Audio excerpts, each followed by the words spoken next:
गीता उपदेश में अर्जुन से भगवान कृष्ण कहते हैं, तत् से यह 3 प्रकार का सच्चिदानंद घन ब्रह्मा का नाम कहा है। उसी से सृष्टि के आदिकाल में ब्राह्मण और वेद तथा यज्ञादि रचे गए।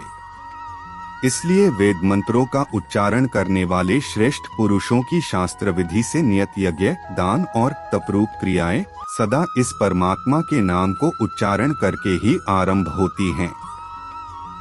तत् अर्थात तत् नाम से कहे जाने वाले परमात्मा का ही यह सब है।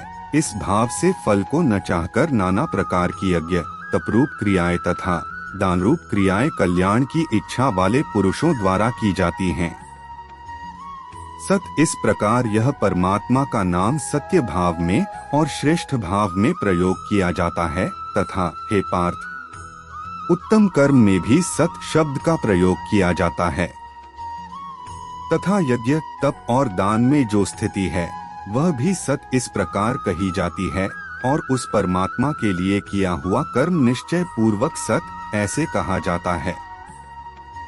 हे अर्जुन, बिना श्रद्धा के किया हुआ हवन, दिया हुआ दान एवं तपा हुआ तप और जो कुछ भी किया हुआ शुभ कर्म है वह समस्त असत इस प्रकार कहा जाता है। इसलिए वह न तो इस लोक में लाभदायक है और न मरने के बाद ही। अर्जुन बोले, हे महाबाहो, हे अंतर्यामिन, हे वासुदेव, मैं संन्यास और त्याग के तत्व को पृथक पृथक जानना चाहता हूँ। श्री भगवान बोले, कितने ही पंडित जन तो काम्य कर्मों के त्याग को संन्यास समझते हैं तथा दूसरे विचार कुशल पुरुष सब कर्मों के फल के त्याग को त्याग कहते हैं।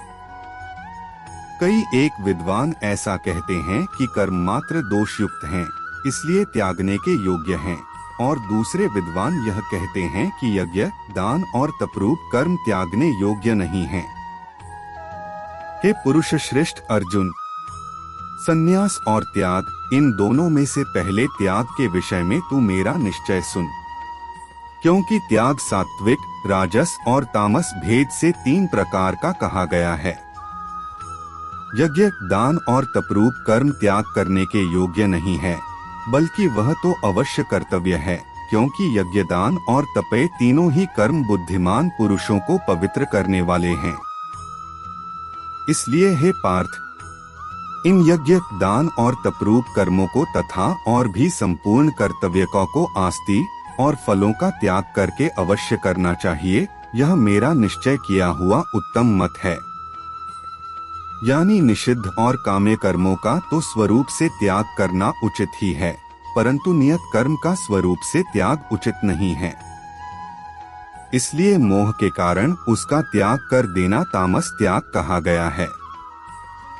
जो कुछ कर्म है वह सब दुख रूप ही है, ऐसा समझकर यदि कोई शारीरिक क्लेश के भय से कर्तव्य मौका त्याग कर दे से वह ऐसा राजस त्याग करके त्याग के फल को किसी प्रकार भी नहीं पाता।